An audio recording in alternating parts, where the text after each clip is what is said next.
चलो आगे बात करते हैं Newton second law of motion की।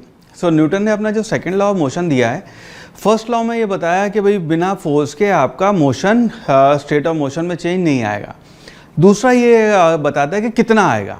तो सेकंड लॉ ऑफ मोशन कहता है कि इफ एफ अगर अपना अप्लाई हो रहा है किसी बॉडी पे, that will be equal to D P by D T, यानी कि उसके मोमेंटम का रेट ऑफ चेंज कितना होएगा वो फोर्स पे डिपेंड करेगा। अब इसी मोमेंटम को हम ऐसे लिख सकते हैं D by D T M V. ना इसके ऊपर अगर हम चेन रूल लगा दें तो आपको डिफ्रेंशिएट करना है, तो पहले हम मास को डिफ्रेंशिएट करें, वेलोसिटी को कांस्टेंट माने, फिर वेलोसिटी को डिफ्रेंशिएट करें, मास को कांस्टेंट माने। तो अपना force this can be written as F will be equal to V D M by D T plus M multiplied by D V by D T. Now ये अपना फोर्स हो गया।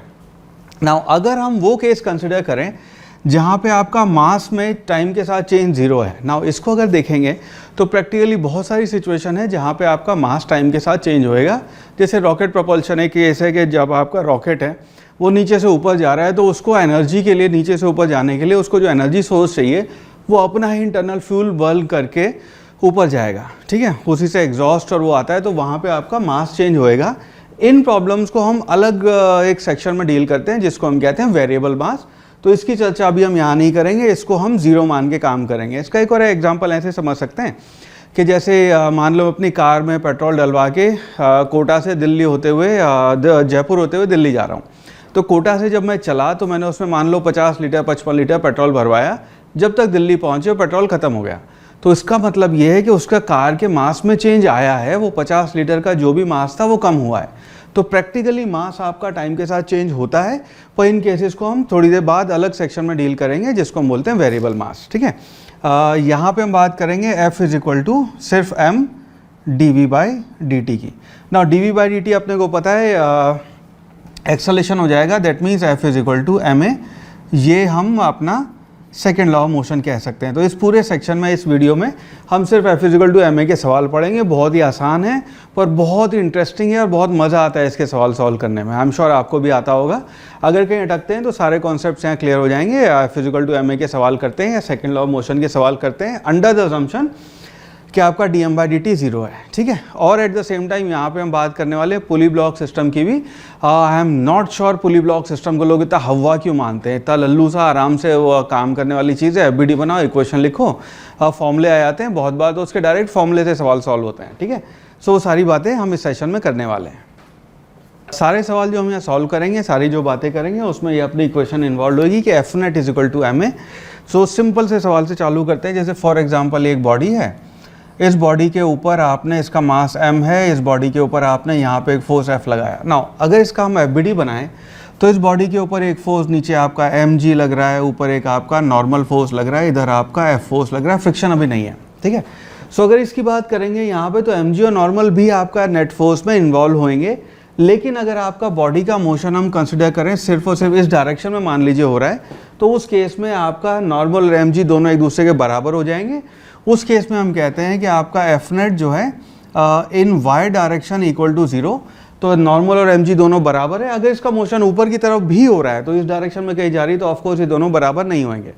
लेकिन अगर ये दोनों बराबर हैं तो इसका y डायरेक्शन में कोई मोशन नहीं होएगा और x डायरेक्शन के मोशन में हम लिखेंगे F net in x direction will be equal to ma, और ये a आपका x डायरेक्शन में होएगा, ठीक है।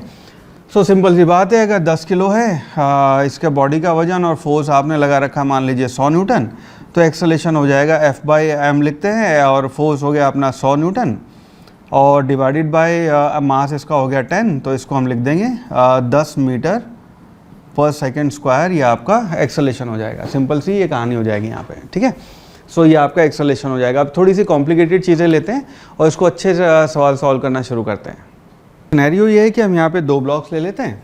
तो ये आपका ब्लॉक A जिसका मास m1, ये दूसरा ब्लॉक B इसका मास m2, और इन दोनों को आपने ज़मीन पे ऐसे रखा हुआ है, फ्रिक्शन नहीं है, और आपने इस डायरेक्शन में फोर्स लगाया। हमें बताना है कि फाइंड एक्सेलरेशन एंड नॉर्मल, इन दोनों के बीच में जो नॉर्मल लग रहा होगा उसकी वैल्यू बतानी है और पूरे सिस्टम का एक्सेलरेशन बनाना है। नाउ इस केस में क्योंकि ये दोनों बॉडीज़ इस डायरेक्शन में जा रही है तो हम ये कंसिडर कर सकते हैं कि ए इस डायरेक्शन में आपका फोर्स होएगा।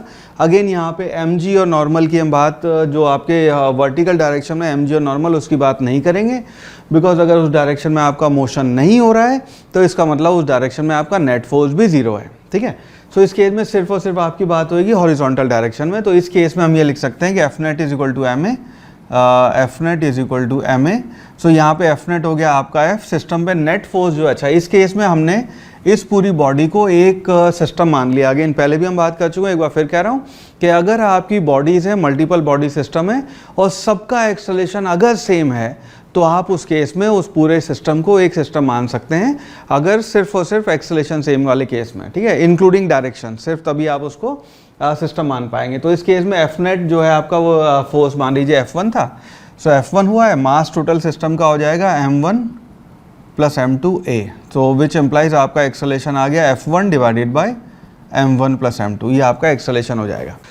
अगर हमने यहाँ पे इस पूरे सिस्टम को दोनों बॉडीज़ को एक सिस्टम नहीं माना होता तो उस केस में हम इक्वेशंस कैसे लिखते हैं इंडिविजुअल एफबीडी बना के, वो भी एक बार चेक कर लेते हैं। सो अगर हम m1 का एफबीडी बनाएं, m1 उसका एफबीडी बनेगा तो नीचे तो लग रहा है उसका mg और ऊपर लगा नॉर्मल। अगेन ये दोनों कैंसिल हो जाएंगे, दोनों एक दूसरे को इक्वेट करेंगे, तो इनकी अपने को यहाँ पे ज़रूरत नहीं है, इनकी हम यहाँ बात भी नहीं करेंगे। m1 के ऊपर अगर हम देखेंगे तो एक नेट फोर्स उसका इस डायरेक्शन में F लगा हुआ है और ये बॉडी उसके ऊपर इस डायरेक्शन में एक आपका N फोर्स लगाएगी अपोजिट डायरेक्शन में, बिकॉज नॉर्मल हमेशा आपके सरफेस के परपेंडिकुलर होएगा और at the same time body को पिचकाने की कोशिश करेगा, और ये बॉडी आपकी ए एक्सेलरेशन से इधर जा रही है। इस केस में अगर हम F net is equal to M A की इक्वेशन लिखें, F net is equal to M A, so F net यहाँ पे नेट फोर्स होएगा, मोशन इस डायरेक्शन में है तो हमेशा हम इक्वेशन लिखते हैं जिस डायरेक्शन में मोशन हो उसके उस डायरेक्शन के फोर्सेज माइनस अपोजिट डायरेक्शन के फोर्सेज। तो इसमें आप फोर्स की इक्वेशन ऐसे लिखेंगे, एफ नेट होएगा F minus N will be equal to M A m1a, right, which implies आपका नॉर्मल फोर्स जो है, या इसको चलो ये पहली इक्वेशन ऐसे लिख लेते हैं। सेकंड इक्वेशन अगर आप m2 मास के लिए लिखेंगे तो ये आपका m2 मास है, इसकी जब हम एफबीडी बना के इक्वेशन लिखेंगे तो m2 मास के ऊपर एक और सिर्फ एक फोर्स लग रहा है उस डायरेक्शन में n, राइट, सिर्फ n उस डायरेक्शन में फोर्स लगा। F1 जो है, ये जो आपका F1 फोर्स है, ये सिर्फ और सिर्फ आपका M1 ब्लॉक पे लगा है, आपका फोर्स इस ब्लॉक पे नहीं लगा है, ध्यान रखना। तो यहाँ पे जब हम M2 की बात करेंगे तो M2 पे सिर्फ और सिर्फ एक फोर्स लग रहा है N इस डायरेक्शन में, और यहाँ पे इसका एक्सेलरेशन है, तो F net is equal to M A की इक्वेशन लिखी जाएगी, N will be equal to M2a, right. इस इक्वेशन को अगर हम यहाँ रख दें तो हम ये कह सकते हैं F1 माइनस ये हो जाएगा आपका M2a will be equal to M1a, इसको उधर ले जाएँ तो F1 is equal to M1 plus M2, a common आ गया, विच एम्प्लाइज a की जो वैल्यू है यहाँ से हो जाएगी आपकी will be equal to F1 M1 plus M2। तो सेम एक्सेलरेशन ये आ गया जब हमने पूरी बॉडी को एक सिस्टम मान के कर लिया था। तो सिस्टम मान के करने से हमारी लाइफ आसान हो जाती। अगर हमें इंटरनल फोर्सेस नहीं बताने हैं तो आपकी मल्टीपल बॉडी सिस्टम को एक सिस्टम मान के काम करने से लाइफ आसान हो जाती है, फटाफट अपने आंसर आ जाते हैं, फटाफट इक्वेशन सॉल्व हो जाती है। ठीक है, तो ये आ गया। सिमिलरली यहाँ पे n की वैल्यू करनी हो तो यहाँ पे इस वैल्यू को हम यहाँ डाल देंगे। सो आपका n will be equal to m2 divided by m1 plus m2 multiplied by f, ये आपका नॉर्मल फोर्स हो जाएगा। सो आई होप आपको थोड़ी सी बेटर अंडरस्टैंडिंग हुई है सेकंड लॉ ऑफ मोशन की। इसी को आगे और कंटिन्यू करते हैं डिफरेंट एग्जांपल से। चलो अब इसी में एक और बड़ा इंटरेस्टिंग सवाल सॉल्व करते हैं। से फॉर एग्जांपल अपने पास एक ये ब्लॉक m1, दूसरा ये ब्लॉक m2 और तीसरा ब्लॉक यहाँ इसके ऊपर रखा हुआ है m3, और ये सिचुएशन है, अपने को दिया हुआ है all surfaces are smooth, find acceleration of 1, acceleration of 2 and acceleration of 3। हमें तीनों ब्लॉक का एक्सेलरेशन बताना है। अगर हमने यहाँ पे एक फोर्स F1 यहाँ पे लगाया तो फोर्स का वैल्यू, और अगर M1 M2 की वैल्यू दे रखी है तो वैल्यू के साथ आ जाएगा। ठीक है, अब हमें यहाँ पे बताना है कि जब हमने फोर्स लगाया तीनों ब्लॉक का एक्सेलरेशन क्या होएगा। ना यहाँ पे जो स्टूडेंट्स गलती करते हैं वो ये करते हैं कि तीनों ब्लॉक का एक्सेलरेशन जब हम बात कर रहे हैं, यहाँ पे मान लीजिए इसका एक्सेलरेशन a1 है, इसका a2 है, इसका a3 है, तो यहाँ पे लिखते हैं कि तीनों का एक्सेलरेशन a होएगा, a की वैल्यू हो जाएगी f divide by m1 plus m2 plus m3, right. ये गलत है, ऐसा नहीं होएगा। उसका रीज़न समझिएगा, क्योंकि तीनों सरफेस स्मूथ हैं तो तीनों का एक काम करते हैं, एफबीडी बना के देखते हैं। तो जब हम M1 का एफबीडी बनाएंगे तो इस M1 के एफबीडी में नीचे mg ऊपर नॉर्मल लग रहा है और यहाँ पे एक फोर्स इस डायरेक्शन में लगा है जिसको हमने F1 कहा है, और एक इस डायरेक्शन में आपका एक N1 यहाँ पे इन दोनों के बीच में N1 मान लेते हैं, दोनों के बीच में N1 फोर्स होएगा। ठीक है, ये आपका M1 का एफबीडी हो गया। तो इसकी इक्वेशन लिखी जाएगी F1 minus N1 equal to M1A, F net is equal to M A से इक्वेशन आएगी। M2 का जब हम एफबीडी बनाएंगे तो M2 के एफबीडी के लिए आपका इधर फोर्स लगेगा N1 और फ्रिक्शन है नहीं, N1 फोर्स लगेगा, यहाँ पे आप लिखेंगे N1 is equal to M2A। ये आपका M2 का एफबीडी होएगा। नाउ जब हम M3 का एफबीडी बनाएंगे तो M3 के केस में ये आपका M3 ब्लॉक है, उसके केस में सिर्फ आपका mg और नॉर्मल फोर्स लग रहा है। इस केस में वर्टिकल फोर्सेस तो ये है तो एक दूसरे को कैंसिल कर देंगे, हॉरिजॉन्टल कोई फोर्स नहीं है। अगर फ्रिक्शन होता तो वो उसको आगे लेके जाता, लेकिन क्योंकि यहाँ पे M3 के ऊपर हॉरिजॉन्टल डायरेक्शन में कोई फोर्स नहीं है तो M3 एक्चुअली मूव नहीं करेगा। ये दोनों ब्लॉक उसके नीचे से खिसक जाएंगे, वो अपनी जगह वैसा का वैसा रहेगा, थोड़ी देर बाद नीचे टपक जाएगा। If that is the case तो अपना जो एक्सेलेरेशन आएगा इन दोनों इक्वेशन को सॉल्व करेंगे तो आप M1 M2 को एक सिस्टम मानेंगे, यहाँ पे M3 उस सिस्टम का पार्ट नहीं होएगा। और अगर इन दोनों इक्वेशन से भी लिखें यहाँ पे N1 की वैल्यू रख दें तो आपका F1 minus M2A will be equal to M1A, इसको उधर लेके जाएंगे तो A की value F1 divided by M1 plus M2 हो जाएगी। इस केस में M3 का रोल नहीं आएगा, बिकॉज M3 इसको ऐसे भी मान सकते हैं कि अगर क्योंकि फ्रिक्शन नहीं है तो ये हो सकता है हवा में उड़ती चिड़िया भी हो, वह हाउ डू वी केयर कि ये ऊपर है या यहाँ पे चिपका हुआ है। जब तक इसका मास कंट्रीब्यूट नहीं कर रहा है, जब तक ये आगे इसके ऊपर फोर्स नहीं लग रहा है तो ये एक्सेलेरेशन में इसका पार्ट नहीं होएगा। तो acceleration F1 divided by M1 plus M2 होएगा, M3 का कोई रोल नहीं रहेगा। सो इस केस में हम कह सकते हैं acceleration of 1 will be acceleration of 2 और उसकी वैल्यू ये होएगी, and at the same time acceleration of 3 आपका 0 होएगा, ये ध्यान रखिएगा। और A1 A2 के एक्सेलेरेशन की ये वैल्यू होएगी। M3 आगे मूव नहीं करेगा, वो वहीं का वहीं रहेगा। ठीक है, उसके नीचे से धरती सरक गई है पर वो जहाँ ब्लॉक रखा हुआ था वो नीचे वाली चीज़ें मूव कर जाएंगी, वो वहीं का वहीं टपक जाएगा। अगेन नेक्स्ट सवाल इसी को टेंशन के तौर पे करें। सो वी कैन से ये आपका एक ब्लॉक है, ये दूसरा ब्लॉक है और लेट्स से एक आपका तीसरा ब्लॉक है। इसका मास M1, इसका मास M2, इसका मास M3 और यहाँ पे आपने फोर्स लगाया हुआ है। यहाँ पे फिर आपका ऑल सर्फेस स्मूथ और आपको A1 A2 A3 तीनों का एक्सेलेरेशन बताना है। साथ के साथ यहाँ पे टेंशन मान लो T1 है, यहाँ पे टेंशन T2 है, तो हमें T1 और T2 की वैल्यू भी बतानी है। राइट, सो अगेन ये तीनों सिस्टम एक साथ चलेंगे, एक ही डायरेक्शन में इनका एक्सेलेरेशन है, एक्सेलेरेशन A हुआ, तीनों को आप एक सिस्टम मान सकते हैं। तो उसके बेसिस पे हम कह सकते हैं acceleration will be equal to F net यानी कि F डिवाइडेड बाय आपका तीनों का मास M1 plus M2 plus M3, system मान के फटाफट ये आपका एक्सेलेरेशन आ जाएगा।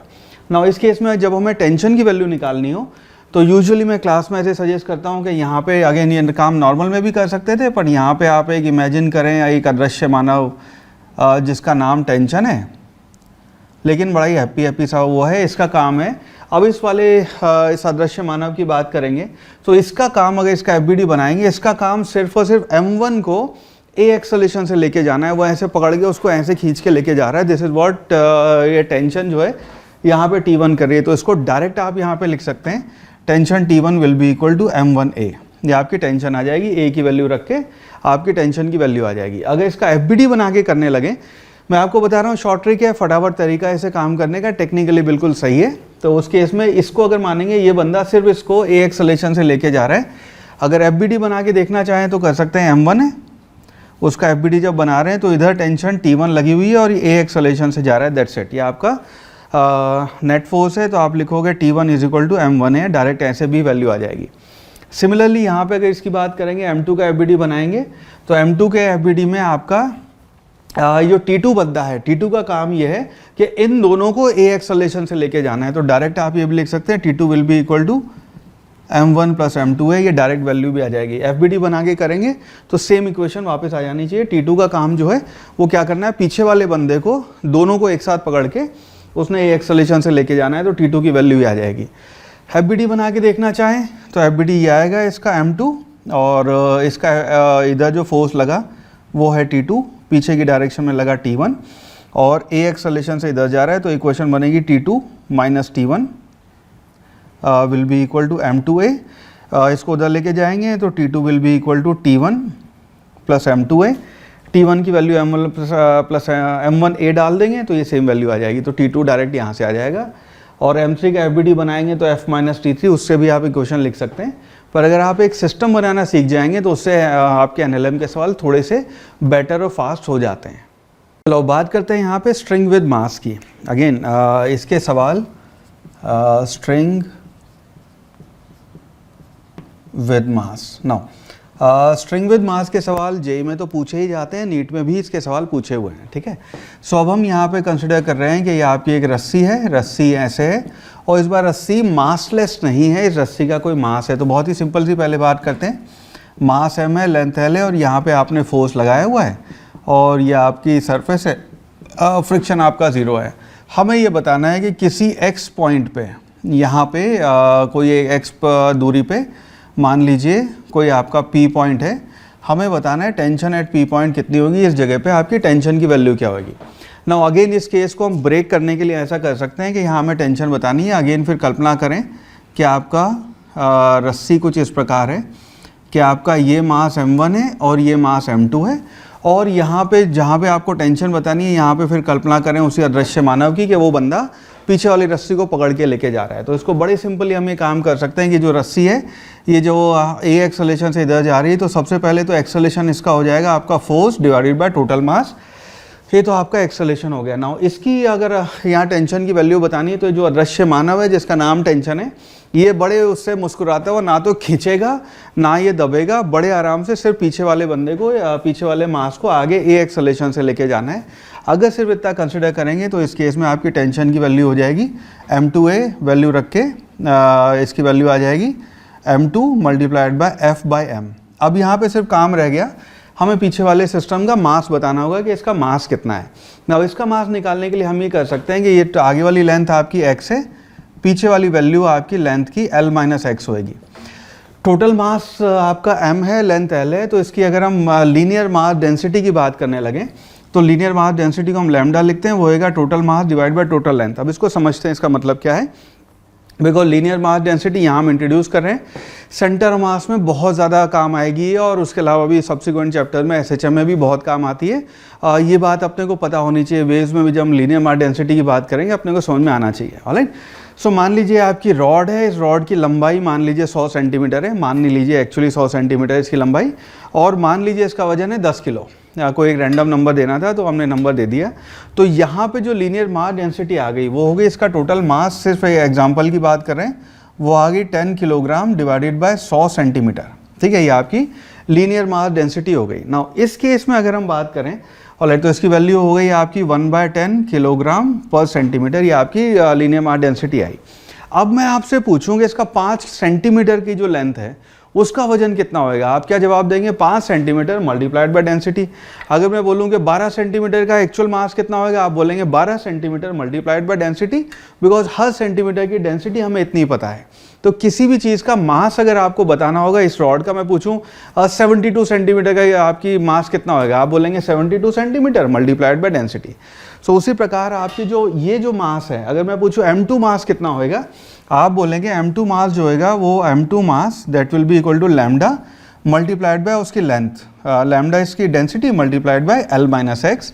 सो M2 की वैल्यू हो जाएगी L minus X multiplied by M by L। बस ये वैल्यू हमने यहाँ रख देनी है, आपकी टेंशन की वैल्यू आ जाएगी। सो टेंशन जो है आपकी इस P पॉइंट पे वो हो गई, M2 की जगह हमने लिखा M divided by L multiplied by L minus X multiplied by F by M। M cancel हो जाएगा, सो टेंशन की वैल्यू हो गई F multiplied by L minus x divide by L। यह आपकी इस पॉइंट पे आपकी टेंशन की वैल्यू आ गई। अच्छा, यही पॉइंट अगर आपसे पूछा मिड पॉइंट पे बताना है तो x की वैल्यू L/2 रख दो, उसकी वैल्यू आ जाएगी। अगर पूछे 1/3 पे, 1/5 पे, 1/10 पे, तो x की वैल्यू L के फैक्टर के तौर पे हम वहाँ पे लिख सकते हैं। ऑफकोर्स अगर डेटा दिया हुआ है 100 न्यूटन का फोर्स है, 100 सेंटीमीटर या 1 मीटर की रस्सी है, फिर बताओ, तो ऑफकोर्स डेटा के साथ तो इसको हम आराम से कर ही सकते हैं। I hope string with mass आपको इस केस में समझ में आया होगा। मुश्किल नहीं होता है, सिर्फ थोड़ा सा एक्सपोजर चाहिए और हल्की सी इसके बाद प्रैक्टिस चाहिए। नया सवाल करते हैं। सवाल कुछ इस प्रकार है कि आपने डेटा के साथ कर लेते हैं सवाल की। रस्सी है, रस्सी का मास है 5 kg और उसकी लेंथ है 5 मीटर।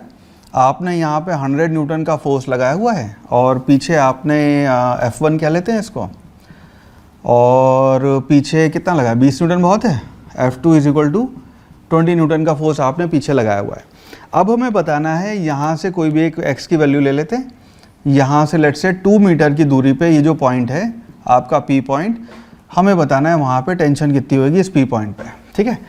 सो इस केस में जो सबसे पहले तो एक्सेलेरेशन लिख लेते हैं, एक्सेलेरेशन सिस्टम हम इसको मान सकते हैं। एक्सेलेरेशन आएगा आपका F net divided by total mass. Now ये एफ नेट जो होएगा, F net divided by total mass, F net जो हो जाएगा आपका वो होएगा 100 माइनस 20 डिवाइडेड बाय मास आपका टोटल 5 है। सो आपका एक्सेलेरेशन की वैल्यू ऊपर हो गया 80 डिवाइडेड बाय 5, ये बन जाएगा 16 मीटर पर सेकेंड स्क्वायर। ये आपका एक्सेलेरेशन आ गया। अब हमें बताना है 2 मीटर पे की दूरी पे यहाँ पे आपकी टेंशन की वैल्यू क्या होगी। नाउ अगर इसका एफबीडी बनाएंगे तो इसके एफबीडी के हिसाब से इसका ये जो आपका M2 मास है, इसका एफबीडी बनेगा M2 मास या जो भी मास है इसका, उसका एफबीडी बनेगा। तो आगे यहाँ पे टेंशन एट P पॉइंट लग रही है, पीछे यहाँ पे आपका एक F2 फोर्स लग रहा है और ये पूरी बॉडी A एक्सेलेरेशन से जा रही है, A की वैल्यू अपनी आ चुकी है। यहाँ पे जो आपकी टेंशन आ जाएगी, tension will be equal to, अच्छा इसको इक्वेशन लिख लेते हैं, एफ नेट यानी कि T2 TP minus F2 will be equal to M2A। So यहाँ पे आपकी TP की जो वैल्यू हो गई TP, उसकी वैल्यू हो जाएगी F2 plus M2A। A already आ चुका है, F2 अपने को पता है 20 न्यूटन है, M2 की बस वैल्यू निकालनी है। सो यहाँ पे अगर M2 की वैल्यू के लिए हम करेंगे तो आपका लैम्डा जो हो जाएगा मास पर यूनिट लेंथ, वो हो जाएगा मास पर यूनिट लेंथ, उसको आप लिखेंगे 5 kg डिवाइड बाय 5 यानी कि 1 kg पर मीटर। अब ये 2 मीटर है, टोटल 5 है, तो ये वाला आपका 3 मीटर हुआ।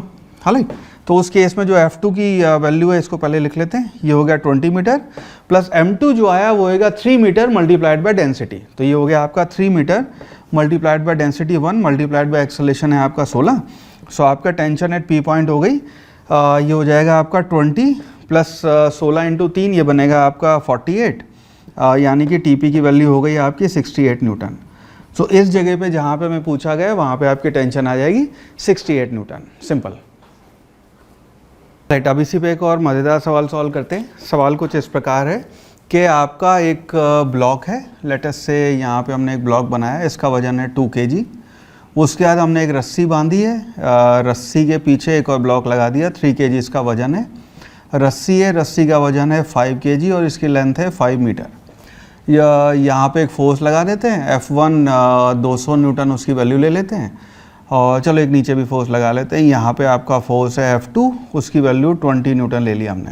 राइट, अब हमारा सवाल ये है कि आपको यहाँ पे 2 मीटर की दूरी पे कोई एक आपका P पॉइंट है, यहाँ पे आपको बताना है tension at this P point कितना होएगा। नाउ इस तरह के सवाल जे में तो ऑफकोर्स पूछे जाते हैं, नीट में भी एक बार ऐसा सवाल आपसे पूछा हुआ है, तो इस तरह के सवाल आपको करने आने चाहिए। मुश्किल कतई नहीं, वह थोड़ी सी FBD बना के इक्वेशन लिखनी पड़ेगी, ठीक है।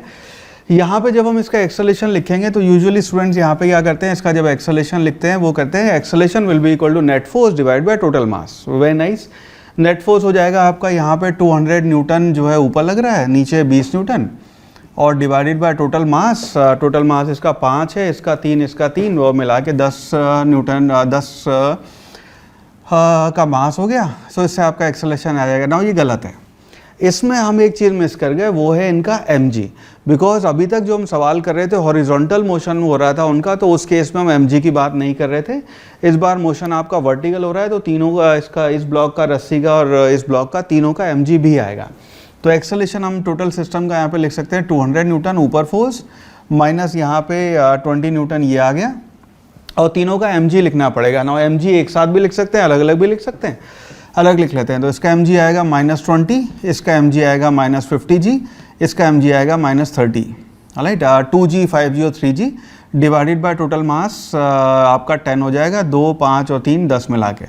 अब इसका एक्सेलेरेशन हमें कैलकुलेट करना है, तो ये आ जाएगा 20 + 20, ये आपका हो गया 40, 40 + 50 हो गया 90, 30 ये बन गया 120, और 200 में से 120 माइनस करेंगे 80/10, आपका 8 मीटर पर सेकेंड स्क्वायर, ये आपका एक्सेलेरेशन आ गया। ना अब इसके बाद ये तो टोटल सिस्टम का एक्सेलेरेशन आ गया। अब हमें बताना है कि इस P पॉइंट पे आपकी टेंशन क्या होगी। ना अगेन यहाँ पे वो अदृश्य मानव की कल्पना करें जो नीचे इसको पकड़ के लेके जा रहा है, या इन दोनों का अगर हम FBD बनाए तो ऊपर आपकी रस्सी जो है यहाँ पे हमें बताना है 2 मीटर पे टेंशन क्या होगी।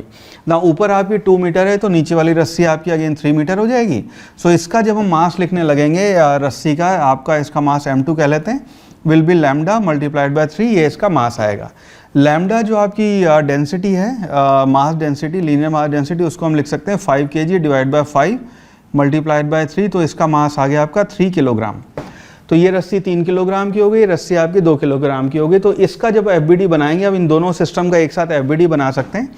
ऊपर आपका फोर्स लग रहा है टेंशन एट P पॉइंट, नीचे आपका फोर्स लग रहा है 20 न्यूटन प्लस इन दोनों का मास, तो 3 इसका यानी कि 6G इसका नीचे की तरफ फोर्स लग रहा होगा। और ये टोटल आपकी ऑब्जेक्ट जो है A एक्सेलरेशन से ऊपर जा रहा है। सो इसको हम लिख सकते हैं TP माइनस इसको लिखेंगे 20 माइनस 60, 6G आपका हो जाएगा ये 60 will be equal to MA। M यहाँ पे अगर इसका फिर देखेंगे 3 और 3 6 है, सो 6A आ जाएगा। सो इसको सबको उधर लेके चले जाएं। A की वैल्यू ऑलरेडी अपनी 8 आ चुकी है। So tension at this P point will be equal to 20 plus 60 plus 6 multiplied by A यानी कि आपका 8 आ चुका है, ये हो जाएगा। सो 6 8 या 48, 48 में आप ये 20 ऐड करेंगे बनेगा 68, और उसमें आप 60 ऐड कर देंगे तो 128 न्यूटन ये आपकी फाइनल वैल्यू हो जाएगी। सो इस P पॉइंट पे अपनी टेंशन की वैल्यू आ गई। तो सवाल मुश्किल नहीं होते हैं, सिर्फ FBD बनाना है और ठंड रख के इक्वेशन लिखनी है, दैट्स इट। टॉपिक यहाँ बात करते हैं जिसको हम बोलते हैं मैकेनिकल एडवांटेज। बड़ा ही इंपॉर्टेंट टॉपिक है।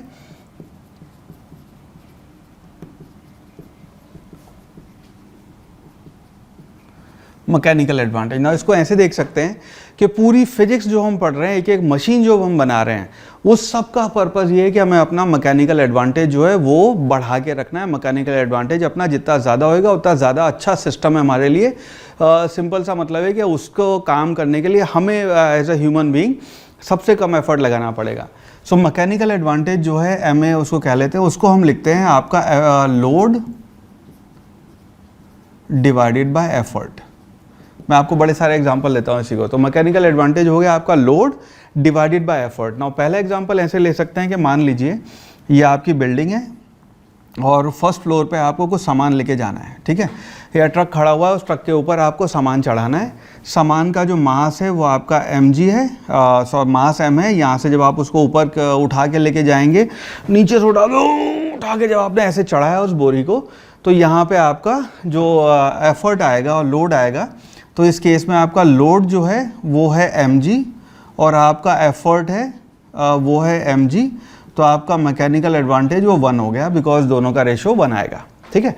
इसी केस में अब हमने ह्यूमन बीइंग्स है, अब हमने मशीनें बना रखी है, हमने लगाई अकल। हमने कहा कि भैया ऐसा करने की बजाय अब हम एक काम करते हैं कि यहाँ पे किसी ने सलाह दी, हमने ऐसा काम किया, हमें लगा बहुत ही बढ़िया काम हो गया ये।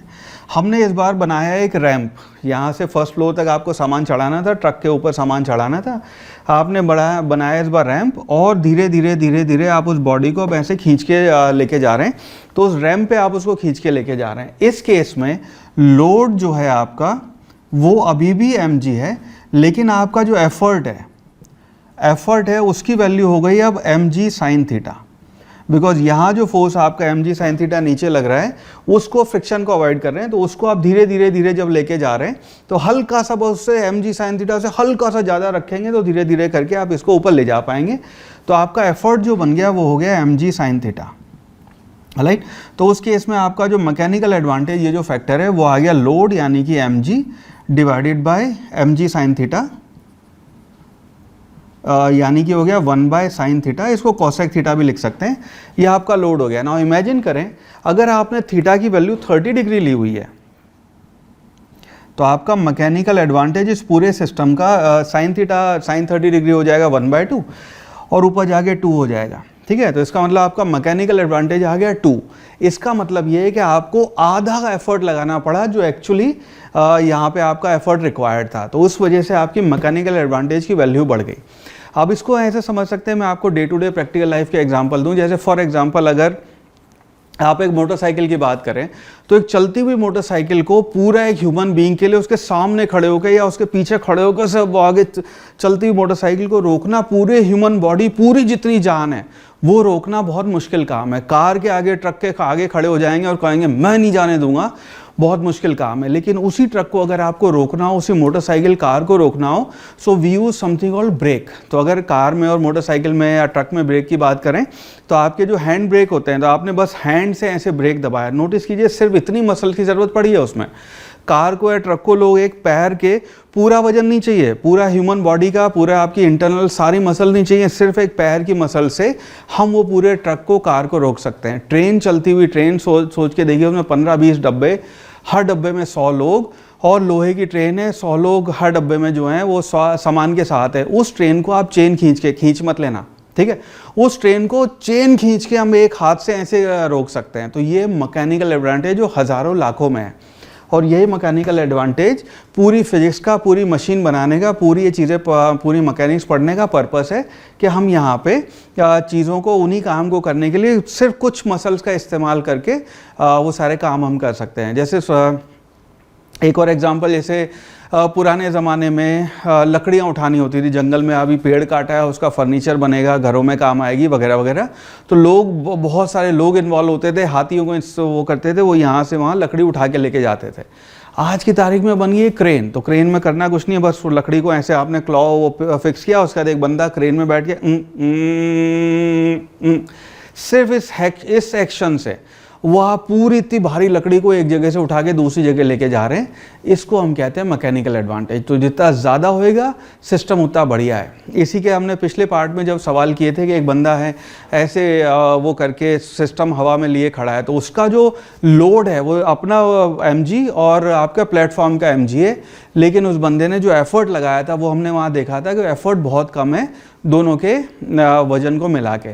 सो उस केस में हमें मैकेनिकल एडवांटेज मिल जाता है, और स्पेशली इसको हम यूज़ करेंगे अभी जो पुली ब्लॉक सिस्टम बनाएंगे, तो जितनी ज़्यादा पुली है उसी बेसिस पे आपका मैकेनिकल एडवांटेज बढ़ जाता है, एफर्ट कम हो जाता है। राइट, नेक्स्ट बात करते हैं अपनी वेइंग मशीन की। तो हमारी जो वेइंग मशीन है, वेइंग मशीन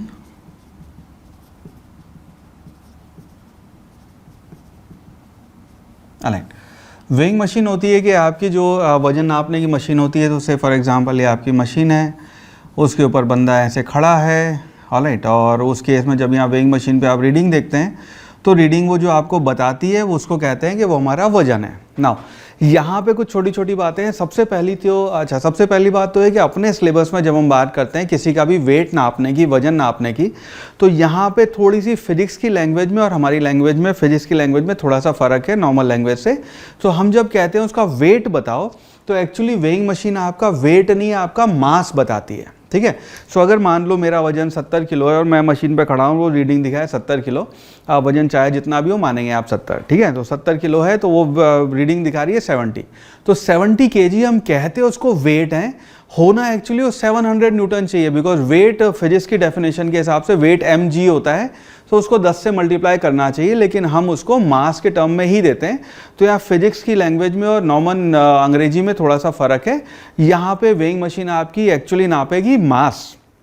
तो यहाँ जो रीडिंग आएगी, मान लो जो बंदा है इसका वजन है 70 किलो, तो यहाँ पे जो रीडिंग आएगी उसको हम कहेंगे 70 kg। उसका वेट जो है उसको एक्चुअली हम डिनोट करते हैं यहाँ पे 70 kg वेट से, राइट। 70 kg वेट का मतलब होता है कि इसका मतलब है कि 70 g की बात हो रही है, तो इसको कॉमन भाषा में हम इसको 70 ही लिखेंगे। तो इसका वजन जो हमने नापा है, वजन हिंदी में बोल रहा हूँ मैं, और वेट आपका इंग्लिश में बोलेंगे, तो वजन जो हमने नापा है वो 70 जो आया हिंदी में, उसको हम 70 एक्चुअली वो आपका मास है, और उसको कई बार आपको सवालों में देखने को मिलेगा 70 kg वेट।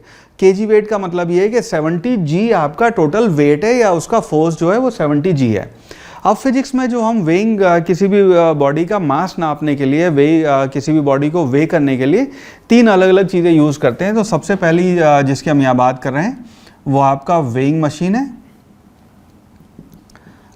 वेइंग मशीन जो है, ये वेइंग मशीन नापती है आपका नॉर्मल फोर्स। तो जब मैं इस वेइंग मशीन के ऊपर खड़ा हूँ, जो मेरी रीडिंग आ रही है वो एक्चुअली मैंने जितना mg लगाया मुझे आपका नॉर्मल उसके रेस्पेक्ट में मिला है, तो वो आपका नापती है यहाँ पे नॉर्मल। अगर इसी वेइंग मशीन को आप लिफ्ट में रख लेंगे, इस नॉर्मल की वैल्यू बदल जाती है। मेरा वेट या मेरा मास नहीं बदला है, लेकिन नॉर्मल बदल जाता है। अब इसी की बात करते हैं। दूसरा अपना मेथड होता है वही मास नापने का, वो है जिसको हम बोलते हैं स्प्रिंग बैलेंस। स्प्रिंग बैलेंस भी हम इसी चैप्टर में पढ़ेंगे जब हम स्प्रिंग फोर्स की बात कर रहे होंगे। तो स्प्रिंग बैलेंस, अच्छा वेइंग मशीन में हम क्या करते हैं, एक बंदा है वो आपका वेइंग मशीन के ऊपर ऐसे खड़ा हुआ है, तो ये नीचे तो mg लगा और ऊपर आपका जो नॉर्मल लगेगा, इस नॉर्मल को हम नापते हैं। स्प्रिंग बैलेंस में हम आपका स्प्रिंग फोर्स नापते हैं। तो स्प्रिंग बैलेंस जो आपको दिखाता है वो रीडिंग होगी आपकी स्प्रिंग फोर्स की। तो ये हमने स्प्रिंग फोर्स लिया है और स्प्रिंग फोर्स के ऊपर एक m लटका दिया। यहाँ पे आपकी जो रीडिंग आएगी वो एक्चुअली जो FSP आएगा उसकी रीडिंग आएगी। आई एम श्योर आपने ऐसा देखा होगा कि घर में कई बार कबाड़ी आता है या घर में कई बार सिलेंडर अगर लेके आया बंदा और आपने कहा जी तोल के दिखाओ सिलेंडर का वजन कितना है, ठीक है, तो वो स्प्रिंग बैलेंस लेता है, कहता है जी देख लो, नोटिस कर लो, स्प्रिंग का इतना वजन आ रहा है इसका, ठीक है। वो क्या किया हमने, स्प्रिंग फोर्स नापा है, ठीक है। तीसरा तरीका जो है, इसको भी हम NLM के चैप्टर में ही पढ़ेंगे, नेक्स्ट सेक्शन इसी का आ रहा है। उसके बाद हम बात करेंगे यहाँ पे एक और तरीका होता है जिसको हम बोलते हैं बीम बैलेंस। बीम बैलेंस है ये पुराने ज़माने वाला तराजू, जिसको हम ऐसे दो आपके वो होते थे यहाँ पे पलड़े बोलते थे इसको, और यहाँ पे आप वजन रखते थे, यहाँ पे सामान रखते थे, और ऐसे करके हम इसको वेइंग मशीन में वो नापते हैं। इसको बोलते हैं बीम बैलेंस। ये आपका बीम बैलेंस जो है ये नापता है आपका टॉर्क, कितना टॉर्क आएगा, ऑलराइट। और इसको पढ़ेंगे हम रोटेशन के चैप्टर में, RBD में आएगा अपना बीम बैलेंस। तो इन तीनों पे अलग अलग उस पर चर्चा होगी। एक सवाल जो है नीट में आपसे सवाल पूछा हुआ है कि सवाल ये है कि अगर इन तीनों आपके पास ऑप्शन है कि मान लो चांद पे आप जा रहे हैं, किसी और प्लैनेट पे जा रहे हैं जहाँ जी की वैल्यू डिफरेंट होएगी, वहाँ पे अगर आप इन तीनों में से किसी एक को ले जाना चाहें या तीनों को ले जाना चाहें, तो कौन सा इसमें आपको best accurate, most accurate reading देगा? Answer is beam balance. क्यों? क्योंकि आपका दोनों का टॉर्क नापता है। ये वाली चीज़ जी के इंडिपेंडेंट है, यहाँ पे जी का कोई फर्क नहीं आएगा, ये बाकी दोनों आपके जी पे डिपेंड करते हैं, ठीक है। सो भी एक साथ इसको अलग अलग उस पर डिस्कस करेंगे। सबसे पहले चालू करते हैं वेइंग मशीन। तो वेइंग मशीन कैसे काम करती है, स्पेशली यहाँ पे वाले सवाल कई बार स्टूडेंट्स कंफ्यूज हो जाते हैं कि लिफ्ट है, लिफ्ट में वेइंग मशीन रखी है, ऊपर जा रही है, नीचे जा रही है, तो किस केस में क्या रीडिंग आएगी, इसकी बात करते हैं। चलो अगर वेइंग मशीन की बात करें तो से फॉर एग्जांपल ये अपना एक बंदा है, लिफ्ट में वेइंग मशीन के ऊपर खड़ा हुआ है, ये आपकी वेइंग मशीन है और लिफ्ट रेस्ट पे है, राइट। उसके ऊपर ये जो बंदा है ऐसे खड़ा हुआ है, वेइंग मशीन आपकी रीडिंग दिखाएगी। सो ये बंदा स्टैंडिंग है। तो इस केस में आपका नॉर्मल जो आएगा वो mg के बराबर आएगा और आपकी रीडिंग जो होगी वो उसका एक्चुअल टोटल मास दिखा रही होगी। तो नॉर्मल की वैल्यू ये होगी, और इस केस में हम इसका जो मास है वो किलो वेट में लिखते हैं। मान लो मेरा 70 किलो वजन है और मैं ऐसे खड़ा हुआ हूँ, तो वहाँ पे रीडिंग जो 70 आएगी उसको बोलते हैं 70 किलो वेट। फोर्स देखेंगे, नॉर्मल देखेंगे तो 70 g है, यानी कि 700 न्यूटन हो जाएगा। ना इस केस में मान लीजिए अगर आपकी लिफ्ट जो है वो चलना शुरू कर दे, सो लिफ्ट आपकी कांस्टेंट वेलोसिटी से ऊपर जा रही है, ये बंदा यहाँ पे ऐसे खड़ा हुआ वेइंग मशीन के ऊपर। सो उस केस में भी आपका नॉर्मल जो है वो mg ही रहेगा। आपकी कांस्टेंट वेलोसिटी से ऊपर जाए या नीचे जाए, कोई एक्स्ट्रा फोर्स नहीं आया, उससे आपकी रीडिंग में कोई फ़र्क नहीं आएगा। अब अगर यही बंदा मान लो इस लिफ्ट में खड़ा हुआ है, और यहाँ बना लेते हैं, और ये लिफ्ट आपकी इस बार ऊपर चलने लगे, ये आपका वेइंग मशीन है, उसके ऊपर बंदा खड़ा हुआ है और a एक्सेलरेशन से लिफ्ट ऊपर जा रही है। नाउ इस केस में हम ये कहते हैं कि आपके जो फोर्सेस यहाँ पे लगेंगे, तो इस बंदे के ऊपर नेट फोर्स जो है ये ऊपर की डायरेक्शन में लग रहा है, उसको हम नॉर्मल कहेंगे, और नीचे आपका mg लग रहा है। तो इसकी इक्वेशन जो हम लिखते हैं वो होता है n minus mg will be equal to ma, because ऊपर की साइड में एक्सेलरेशन है। तो इस केस में जो आपका नॉर्मल है वो हो जाएगा m, इसको अगर हम उधर ले जाएं g प्लस a, इसको हम कहते हैं ये आपका इफेक्टिव g आ गया है। तो अगर आपकी लिफ्ट ऊपर जा रही है उस केस में रीडिंग जो है आपकी वो mg प्लस a हो जाएगी। तो आपकी अगर मान लो 2 से ऊपर जाए, ठीक है, तो यहाँ पे 10 प्लस 2 से मल्टीप्लाई करेंगे आप उसके मास को, ये आपकी रीडिंग दिखाएगा, राइट। अगर अपना केस ही हो जाए कि ये लिफ्ट जो है आपकी अब नीचे की तरफ आने लगे, उस केस में आपका नॉर्मल जो है या उसका जो इफेक्टिव वेट है वो mg माइनस a हो जाता है। इसको फिर हम g इफेक्टिव बोलेंगे आपका। सो इस बार मास जो है आपका g माइनस ए हो गया है। इस केस में रीडिंग आपकी कम हो जाएगी अगर लिफ्ट आपकी नीचे ए एक्सेलरेशन से जा रही है। इस चीज़ का आपको स्पेशली ध्यान रखना होगा बिकॉज इसके ऊपर बहुत सारे सवाल बनते हैं। एनएलएम में तो ये पूछा ही जाता है, इसकी बात एसएचएम में भी होगी। एसएचएम में भी जाके हम क्या करते हैं, वहाँ पे एक पेंडुलम लटका देते हैं, लिफ्ट को ऊपर या नीचे ले आते हैं। उस केस में आपका जी इफेक्टिव जो है अगर लिफ्ट ए एक्सेलरेशन से ऊपर जाए या नीचे जाए तो आपका जी प्लस ए या जी माइनस ए हो जाता है, आपका एसएचएम का टाइम पीरियड बदल जाएगा। सिमिलरली यहाँ पे अगर आपका रेस्ट पे है या कांस्टेंट वेलोसिटी से ऊपर जाए चाहे कांस्टेंट वेलोसिटी से नीचे जाए, आपके नॉर्मल की वैल्यू mg ही रहेगी। तो सेकंड वाले केस में जब वेलोसिटी कांस्टेंट है या रेस्ट पे है तो इस वाले केस में आपकी g की वैल्यू सेम ही रहेगी, आपकी उसमें बदलाव नहीं आएगा। इसकी ज़रूरत हमें एनएलएम में प्लस एसएचएम में भी पड़ती है, तो उसका ध्यान रखना।